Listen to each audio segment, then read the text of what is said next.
नमस्कार मित्रों, मुफ्त के उपचार चैनल में आप सभी लोगों का स्वागत है। आज बड़ा विचित्र विषय एक लेके आया हूँ कि कैलेंडर का इतिहास क्या है, लीप ईयर क्यों होते हैं, और एक ऐसी तारीख आई थी, एक सन में एक ऐसी तारीख आई थी जो सीधे 4 से, मान लीजिए आज 4 तारीख है तो कल के दिन सीधे 15 की गई थी। क्यों की गई थी, इन सभी विषयों को आज मैं लेते हुए आज मैं आप लोगों के सम्मुख आज मैं कैलेंडर का इतिहास और लीप ईयर का कारण और इन सभी विषयों को मैं विस्तार से आज लेने वाला हूं। तो कृपया आज हमारे साथ बने रहें और बहुत रोचक जानकारियां दूंगा मैं, और आपका बहुत बहुत धन्यवाद ये रहेगा कि आप पूरा देखें। तो लीप ईयर, सबसे पहले शुरुआत करते छोटी चीज़ से। लीप ईयर क्या होता है? तो लीप ईयर दरअसल इसको हिंदी में अधिवर्ष कहते हैं।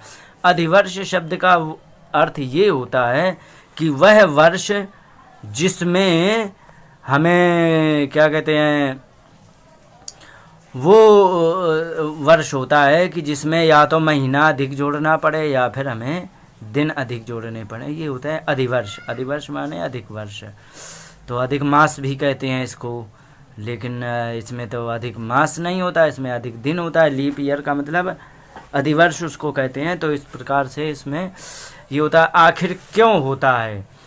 क्योंकि पृथ्वी हमारी प्रतिदिन 24 घंटे में अपने अक्ष पर एक चक्कर लगा लेती है, जिससे रात और दिन होते हैं, और सूर्य को अनुमानित 365 दिनों में एक चक्कर लगाती है। लेकिन मोटा हिसाब ये लगाया गया है कि 365 दिनों में लगाती है, लेकिन सच ये है कि 365 नहीं, इससे अधिक दिन हैं। तो उसमें भी थोड़ा सा बढ़ा करके कहा गया कि ये 365 दिन और 6 घंटे में लगाती है, लेकिन सच्चाई ये भी पक्की नहीं है।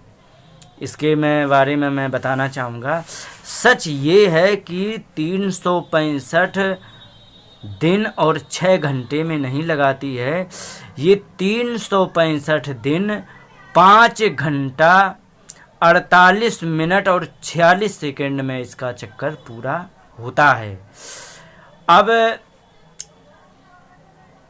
जब हम इसमें लीप ईयर मनाते हैं तो इसमें क्या करते हैं कि 4 साल में जो 4 से विभाजित होने वाला वर्ष होता है, तो उसमें हम लीप ईयर कर देते हैं, और उसमें जो ये 6 घंटे एक्स्ट्रा जोड़ देते हैं, तो वो फिर 6 घंटे जो रह जाते हैं तो उसको एक्स्ट्रा एक दिन करके हम लीप ईयर कर देते हैं। लेकिन सच्चाई ये नहीं है। अगर जो हम ऐसा करेंगे तो हमारे जो सिस्टम में है, सौर मंडल के सिस्टम में थोड़ी गड़बड़ी हो रही है, क्योंकि हम इधर 6 घंटे के हिसाब से 4 साल में हम 24 घंटे जोड़ देते, 6 चौको 24, लेकिन दरअसल इसमें 11 मिनट और 14 सेकंड का अंतर है। तो इस 14 सेकंड का जो अंतर है, इसको मैं विस्तार से लेना चाहूँगा। तो ये जो 11 मिनट और 14 सेकंड का अंतर है, तो अगर जो इसको हम 100 साल लगातार ऐसा करेंगे, अगर जो हम लीप ईयर को नहीं करेंगे तो इसमें हमें 100 साल में बहुत सारे दिन के हेर फेर हो जाएगा। तो पता ये लगेगा कि हमें मतलब जुलाई से अगर जो हमारा विद्यालय खुलता है तो वो जाके भरी दोपहर में जा कर के वो जुलाई माह मतलब गर्मियों में, भरी गर्मियों में जुलाई मास आ जाएगा, और उसी में विद्यालय खुलेंगे, जबकि जुलाई मास बरसात के महीने में आता है, बरसात के मौसम में आता है। तो इसलिए ये हेर फेर ना हो, इसके लिए ये किया जाता है, लीप ईयर कर देते हैं। तो इससे नहीं तो 2 4 10 साल में तो कुछ नहीं फ़र्क पड़ेगा, लेकिन 100 साल में जा कर के बहुत बड़ा हेर फेर हो जाएगा, वो बहुत बड़ी समस्या दे देगा। तो चूँकि हमारा सिस्टम खेती-बाड़ी और ये सब चीज़ों को अब कैलेंडर के ही हिसाब से चलने लग गए हैं। पहले कभी कैलेंडर की आवश्यकता नहीं हुआ करती थी, तब लोग अनुमान से अपना काम चलाते थे, क्योंकि मौसम जो भी आता है वो अपना एक पहचान प्रारंभ में ही देना शुरू कर देता है और प्रारंभ में देते ही अपना काम करता है। क्योंकि अब कैलेंडर के भरोसे हो गए हैं तो इसलिए इसको सही भी करना ज़रूरी है।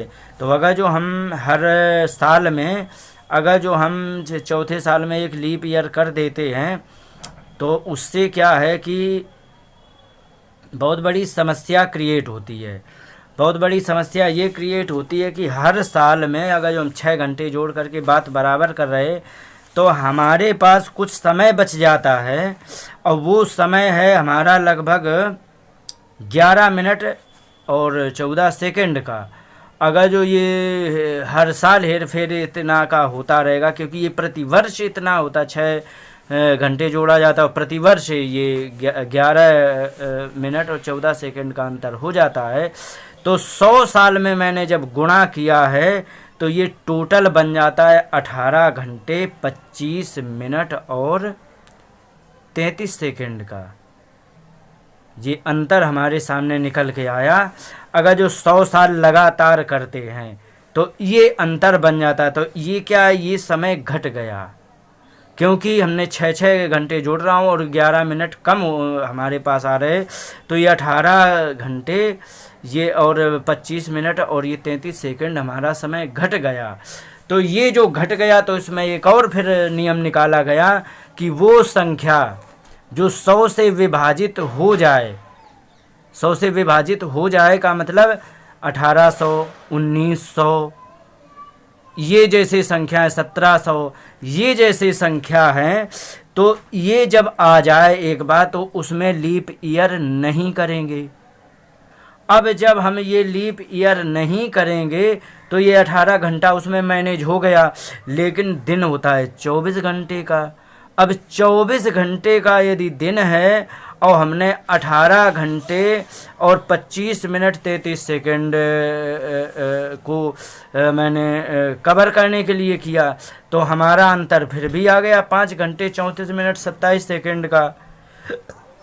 तो माने ये जो कम समय हुआ था अब ये समय बढ़ गया, क्योंकि हमने 24 घंटे पूरे उसमें माइनस किए हैं और ये 18 घंटा माइनस होने थे, तो इसमें 5 घंटे का अंतर फिर आ गया।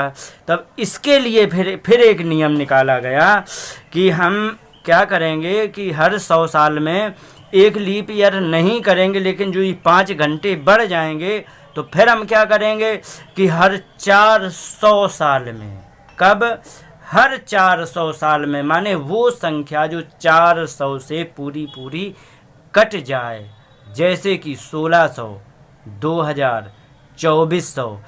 इसमें क्या है कि ये जो 5 घंटे एक्स्ट्रा हो जाएंगे, 5 घंटे 34 मिनट 27 सेकंड, तो फिर हम क्या करेंगे कि उसमें जो एक्स्ट्रा हो रहे हैं तो उसमें हम ये लीप ईयर मान लेंगे। बहुत बड़ा कन्फ्यूजन हो जाता है। तो इसमें ये है कि जो संख्या 100 से विभाजित हो जाए उसमें लीप ईयर नहीं मनाएंगे, ये कंक्लूजन निकला। और लेकिन अगर जो 400 से पूरी संख्या कट जाए, 1600, 2000, तो इसमें हम लीप ईयर मना लेंगे। माने ये जो 5 घंटे 34 मिनट और 27 सेकंड जो एक्स्ट्रा जोड़े, तो जब 4 बार करेंगे तो ये हमारा टोटल समय बन जाता है 22 घंटे 17 सेकंड 17 मिनट, क्षमा चाहूँगा, 22 घंटे 17 मिनट और 48 सेकंड का ये समय हमारे पास हो जाता है। जब मतलब 400 वर्ष हो जाते हैं तो ये जब छोटा कैलकुलेशन करते चले जाएंगे तो 2200 घंटे जो थोड़ा गैप होता जा रहा है, तो ये जो 400 साल में अंतर आता है, ये 22 घंटे 17 मिनट और 48 सेकंड, तो ये जो एक्स्ट्रा हो जाते हैं, तो जो 400 से संख्या कट जाए, जैसे 1600, 400 से पूरी कट जाएगी, 4 चौको 16 पूरी कट जा रही है, तो और 2000 ये पूरी कट जा रही, तो इसमें आप देखेंगे कि इसमें लीप ईयर मान लेते हैं। तो ऐसा लीप ईयर मान लिया गया। तो आपने शायद याद हो आप लोगों को, या ना याद हो, तो जिसके पास 2000 का कैलेंडर रखा हो तो देख लेना कि 2000 सन का कैलेंडर में लीप ईयर मान लिया गया था। लेकिन 2024 में जब आएंगे 2400 जब आएगा सन, उस समय हम लोग क्या जिंदा रहेंगे। जब 2400 सन आएगा तो उस समय भी लीप ईयर मान लिया जाएगा। लेकिन जब 2100 आ जाएगा तो उस समय इसको नहीं माना जाएगा, क्योंकि उस समय लीप ईयर नहीं माना जाएगा। लेकिन जब इतना कैलकुलेशन करने के बावजूद जब उसको 400 से भागित हो जाए तो लीप ईयर नहीं मानेंगे, जब 400 से कट जाए तब लीप ईयर मान लेंगे। सारा कवरेज होते होते होते होते 1 घंटा 42 मिनट और 12 सेकंड का फिर भी अंतर रह गया, जिसमें हम अभी तक कुछ कर नहीं पाए और इसका हमारे पास कोई जानकारी नहीं है इसके लिए क्या किया गया। अब मैं थोड़ा आगे बढ़ना चाहूँगा कि एक बार क्या हुआ कि अब मैं थोड़ा सा अब इसके बारे में अब मैं बताना चाहूँगा कि सबसे पहले रोमन से कैलेंडर निकला, तो उस कैलेंडर का नाम था जूलियन कैलेंडर। तो जूलियन कैलेंडर था तो उसमें एक राजा का नाम है न्यूमा पोपलियस नाम है उस राजा का, जिसने ये कैलेंडर निकलाया था जूलियन कैलेंडर। तो उसमें क्या था, उस समय के ज़माने में इसमें एक साल में 304 दिन होते थे और 10 महीने होते थे। अब चूंकि पृथ्वी सौर मंडल के चक्कर लगाने में 365 दिन लगे, तो वो सारा सिस्टम गड़बड़ हो गया कि ये तो सब हेर फेर हो रहा है। तो फिर क्या किया कि उसमें यूनानी ज्योतिषी ने आकर के इसमें कुछ, तो इसमें क्या हुआ कि जब उसमें 304 दिन का जब साल था और 10 महीने थे, तो उसमें हेर फेर हो गया। हेर फेर क्यों हो गया, क्योंकि ये सौर मंडल में पृथ्वी को चक्कर लगाने में 365 दिन लग जाते थे और कुछ घंटे लगते थे, और इनका जो 304 दिन का वो साल था, तो उसमें अगली साल आने में और 5 साल के अंदर पता लगा कि सारा उलटफेर हो गया और इनका सारा सिस्टम बेकार हो गया। तब एक यूनानी ज्योतिषी थे जिसको सोसिजीनिस कहते हैं, उन्होंने फिर इसका संशोधन किया। संशोधन करने के बाद फिर उन्होंने 2 महीने एक्स्ट्रा जोड़े, जिसको जूलियस नाम से जुलाई जोड़ा गया और अगस्टस नाम से अगस्त जोड़ा गया। तो इसमें जब ये 2 महीने जोड़े गए तो 2 महीने जुड़ने पर 60 दिन एक्स्ट्रा इन्होंने और कर दिए, तो ये 204 से 264 हो गए। तो इन्होंने सारा सिस्टम बनाते हुए फिर इधर उधर तारीख, जैसे कोई 30 कोई 31 है, इसको ऐसे बनाते बनाते इन्होंने पूरे 365 दिन अपने रिकवर कर लिए जैसे तैसे। और जब सारे रिकवर हो गए तो इसके बाद इसका ये एक हुआ। लेकिन वहाँ पर एक समस्या आ गई कि अगस्त में,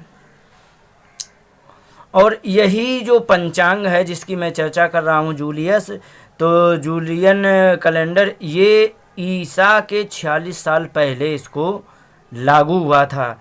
अब जब इसमें मैंने बताया कि इसका एडिट किया गया जब, तो उसमें समस्या बन गई। तो ये 1582 में ये अक्टूबर महीने में एडिट किया गया।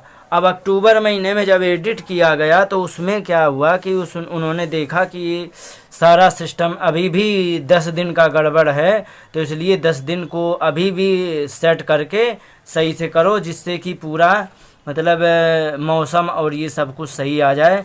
तो उन्होंने क्या किया कि 1582 में 4 अगस्त से ठीक अगले दिन सीधे 15 अगस्त उन्होंने कर दिया। अब उन्होंने कहा आज ये तारीख रहने दो, 4 अगस्त है, फिर सीधे कल 15 अगस्त कर लेंगे। 4 अक्टूबर, क्षमा चाहूँगा, 4 अक्टूबर है ये, क्योंकि अक्टूबर में एडिट किया गया। तो ये 4 अक्टूबर से सीधे 15 अक्टूबर किया गया, और जब ये करके फिर सही सेट करके बनाया गया, तब ये मौसम के आधार पर बिल्कुल सही हो गया, और ये इस प्रकार से फिर लागू हो गया, और इसको फिर सही कर लिया गया। फिर इसी को ब्रिटेन में 1752 ईस्वी में, स्वीडन में भी 1753 ईस्वी में इसे लागू कर लिया। रूस ने भी लगभग 1917 तक इसी को ही रखा। इसके बाद उन्होंने भी बदल दिया। इसके बाद ग्रिगोरियन कैलेंडर आया, और ग्रिगोरियन कैलेंडर आया तो वो रूस ने सबसे पहले 1917 के बाद उन्होंने अपना लिया, और यही ग्रीस में भी 1923 तक पहले ये जूलियन कैलेंडर चलता था, फिर इसके बाद उन्होंने ग्रिगोरियन कैलेंडर अपनाया, और फिर इसके बाद भारत में इसके 1752 के पहले ग्रिगोरियन कैलेंडर से अपना काम शुरू हो गया। इसके पहले वही जूलियन कैलेंडर रहता था। भारत में कुछ लोगों के लिए मैं इसको भी एडिट कर दूं, भारत में किनके लिए रहा, क्योंकि ये 1600 लगभग 95 या 94 में ऐसे ईस्ट इंडिया कंपनी आई थी। उसके बाद ईस्ट इंडिया कंपनी के लोगों ने इसको अपनाया था भारत में, जबकि भारत का अपना स्वतः कैलेंडर बहुत सदियों से चल रहा। इसके बारे में हम लास्ट में बात करेंगे, और पहले हम इसके जो चर्चा चल रही इसको, तो उन अंग्रेज़ों ने अपनाया था, सबने नहीं, या फिर हम कहते हैं उनके सिस्टम में जो जुड़ जाए उन्होंने अपनाया।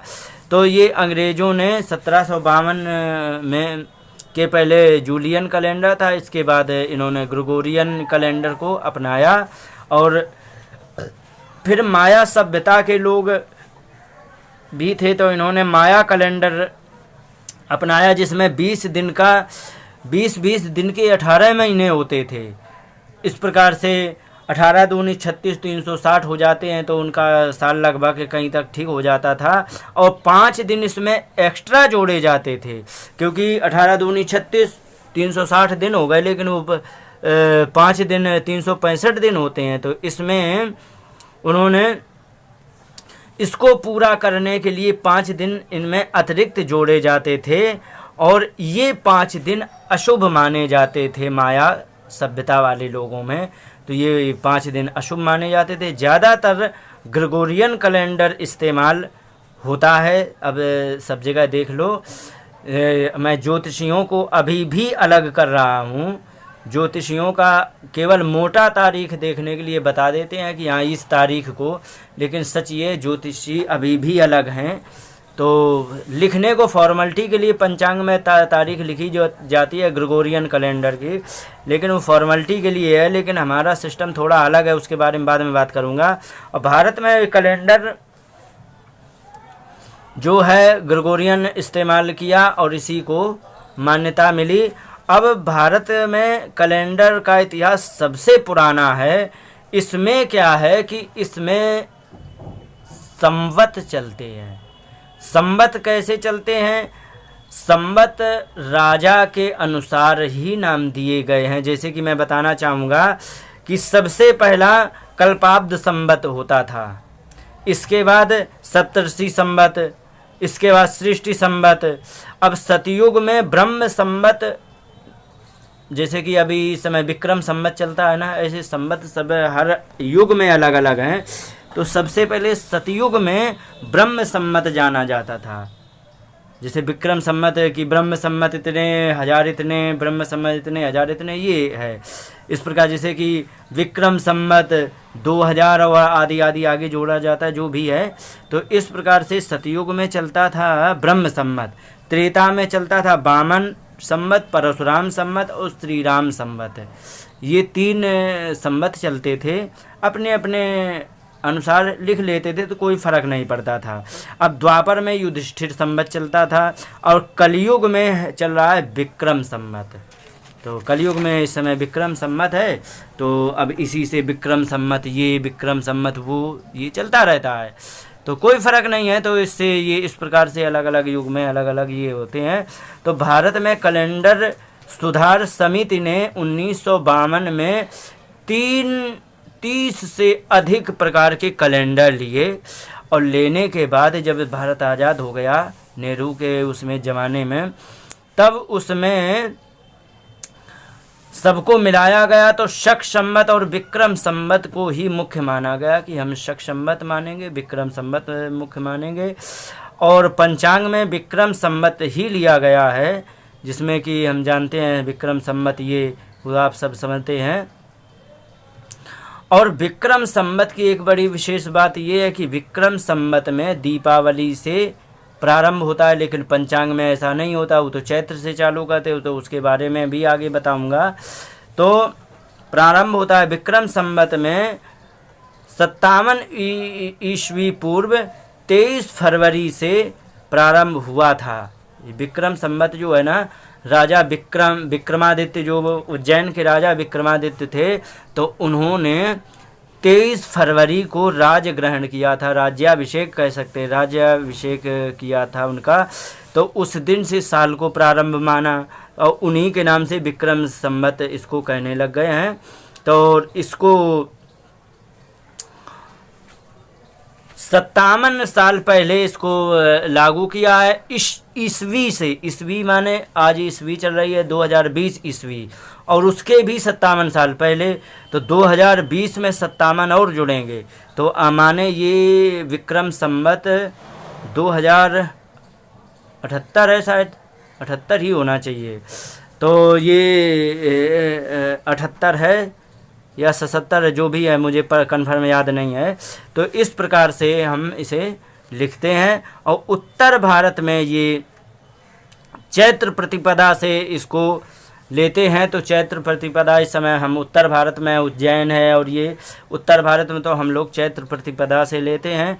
अलग अलग भारत के देश में अलग अलग क्षेत्रों में अलग अलग जगह से मान्यताएं हैं, उसके बारे में भी बताऊंगा। उत्तर भारत में चैत्र की प्रतिपदा से शुरू करते हैं, जबकि पश्चिम भारत में आषाढ़ से शुरू करते हैं। गुजरात, काठियावाड़ और दक्षिण भारत में कार्तिक शुक्ल पक्ष प्रतिपदा से इसके साल की शुरुआत करते हैं। और विक्रम संवत 360 दिन का वर्ष होता है, और इसी से ज्योतिष आदि की गणना करते हैं। 78 ईस्वी में ये, अब मैं आपको बताना चाहूँगा कि ये शक संवत जो होता है ये थोड़ा सा अलग होता है, इसके बारे में बताना चाहूँगा। 78 ईस्वी में राजा शालिवाहन के ताजपोशी माने उनको भी राज्याभिषेक हुआ, तो इन्होंने एक अपना चलाया, शालिवाहन ने शक नाम से कैलेंडर, उसको शक संवत कह रहे हैं। तो इस प्रकार से उनका भी ये है। इसको राष्ट्रीय पंचांग में इसकी भी मान्यता है, इसलिए आकाशवाणी, सरकारी कैलेंडर और इनमें सरकारी कामकाज में इसका उपयोग होता है, इसकी मान्यता होती है। और यह दक्षिण भारत में प्रयोग होता है ज़्यादातर इसे दक्षिण भारत में प्रयोग करते हैं। और ये सारा सौर मंडल की गणना से, चाहे विक्रम संवत हो चाहे शक संवत हो, ये सब सौर मंडल की ही गणना से होता है। और जैन धर्म में वीर संवत होता है, और इसमें वर्ष कार्तिक शुक्ल पक्ष से प्रतिपदा से प्रारंभ होता है। और इस्लाम में हिजरी कैलेंडर होता है। हिजरी कैलेंडर क्यों होता है इसके बारे में बताऊं। पैगंबर मोहम्मद शाह ने 16 जुलाई 622 ईस्वी में मक्का मदीना में हिजरत की थी, और उसी दिन से हिजरत करने के कारण उसमें हिजरी कैलेंडर उनका बनाया गया। इसलिए इनका देख लेना, 622 अपने ईस्वी में 622 कम करना पड़ता है, और अगर जो हम विक्रम संवत का दे तो उसमें 57 और कम करना पड़ता है। तो माने ये बहुत बाद में जाकर के कैलेंडर बना, इसलिए इनका अभी भी 1400 1500 ऐसे ही जो भी हो, मैंने नहीं देखा है, अभी भी इनका इतना ही चल रहा है। तो ये हिजरी कैलेंडर है, और यह चंद्र से वर्ष पर आधारित होता है। इसमें 354 दिन होते हैं, और सौर वर्ष का 11 दिन कम होते हैं, क्योंकि 54 दिन में ही अपना ये सब काम निकाल लेते हैं। और इसमें 11 दिन कम होने के कारण इसमें कुछ महीने अतिरिक्त जोड़ने पड़ते हैं, तब जाकर सिस्टम पूरा बैठता है। और इसके बाद इसमें अब बौद्ध धर्म की बात बता दें। बौद्ध धर्म बुद्ध पूर्णिमा से नया साल मनाते हैं। कुछ लोग हैं जो 21 मई को भी नया साल मनाते हैं। कैलेंडर, ये बौद्ध धर्म का जो कैलेंडर है ये यही जो बुद्ध पूर्णिमा से मनाते हैं। इसमें कुछ देश भी शामिल है, थाईलैंड, बर्मा, श्रीलंका, कंबोडिया और लाओस। ये जो है ना ये अपना बौद्ध धर्म को मानते हैं। कुछ बौद्ध लोग 7 अप्रैल को बौद्ध नववर्ष भी मनाते हैं। इस प्रकार से ये है। ये रहा कैलेंडर अंग्रेजी कट का। अब मैं भारत की बात करूं। भारत में कभी भी एक भी दिन का जो पुराना कैलेंडर हुआ है, जिसका इतिहास आज भी आपको देखना हो तो उसमें पूरा समय का एड्रेस यदि देखना हो तो जिस समय कोई कार्यक्रम करें, अनुष्ठान करें, पूजा करें, पाठ करें तो उसमें एक संकल्प कराया जाता है। संकल्प में उसमें संस्कृत में ब्राह्मण बोलते हैं तो उसमें कुछ भी नहीं है, केवल 2 चीज़ें, एक तो समय है, दूसरा उस स्थान का परिचय। बस यही चीज़ें दी जाती तो उसमें पता लगता है कि हमारा कितना पुराना कैलेंडर है और वो प्राचीन काल से चला आ रहा है। और हमारे इसमें एक एक दिन, जैसे कि कोई दिन हमारी तिथि के अनुसार, हमारी तारीख नहीं होती है, हमारी तिथि होती है। कोई तिथि आपने देखी होगी कि वो थोड़ी आगे चली गई, कोई इतने बजे चली गई, कोई उतने बजे। इतना माइक्रो लेवल का मतलब कैलकुलेशन आज तक कोई अंग्रेज वैज्ञानिक नहीं कर पाया, और जिसमें हमें पूरा का पूरा सटीक जानकारी मिलती है। माने इतनी सटीक जानकारी होती है कि हम 100 साल पहले ये बता देते हैं कि उस व्यक्ति को उस दिन क्या बीमारी होने वाली है, उस व्यक्ति को उस दिन कैसा मूड रहने वाला है, उस दिन को उस व्यक्ति का। इसीलिए हमारे 100 साल पहले वो बन जाते हैं। ग्रहण के सब योग समय सब ढूंढ लिया जाता है। इस तारीख को ग्रहण पड़ेगा, इस तारीख को ग्रहण पड़ेगा, ये सब ढूंढ लिया। 100 वर्ष का पंचांग लेंगे 2020 से 2021 का, तो 2021 में कितने ग्रहण पड़ेंगे वो आज मुझे पता है। हम पढ़ सकते हैं क्योंकि हमने गणना कर ली। क्योंकि हमारी गणना करने की का सिस्टम में केवल सौरमंडल नहीं देखा जाता है। हमारे गणना करने के सिस्टम में जो राशियां 12 होती है वे महीने को दर्शाती हैं। माने सूर्य हर महीने एक अलग राशि पर रहता है। उस राशि पर कौन ग्रह कितनी दूर है, किस दिशा में, कैसा है, वक्री है या सीधा है, ये चीज़ें, तो इन सभी सिस्टम का आकलन किया जाता है। आकलन करने के बाद तब पता लग जाता है कौन कितनी दूर कितनी गति से चल रहा है। हमारे भारत का इतिहास, इसका कोई जोड़ नहीं है, इसका कोई वो नहीं है। बस ये है कि विक्रम संवत की गिनती कंटिन्यू हम उससे करने लग गए। नहीं तो हमारे समय की गणना को एक एक दिन, आज भी जिस समय ब्राह्मण बैठ जाता है पंचांग लेकर के, वो अच्छा ज्योतिषी है तो वो ये बता देगा। आपको बता दें, बहुत से आपको उदाहरण दे दें, ये 2020 खतरनाक पंडितों ने बताया है, ज्योतिष आचार्यों ने बताया कि ये 2020 सबसे ज़्यादा खतरनाक जाने वाला है। और अभी तीसरा महीने की बिल्कुल उसने प्रवेश ही किया है। यही 2 महीने में आपको पता लग गया। इधर चीन में कोरोना वायरस से हाहाकार मचा है, अन्य देशों में भी कोरोना वायरस से हाहाकार मचा है, भारत में दंगे से हाहाकार मचा है। ये पहले जानकारी क्यों हो गई? क्योंकि इनके पास ऐसी गणना है, समय ही नहीं बताते हैं बल्कि समय की परिस्थिति बता देता कि ये समय कौन सा मोड़ लेने वाला।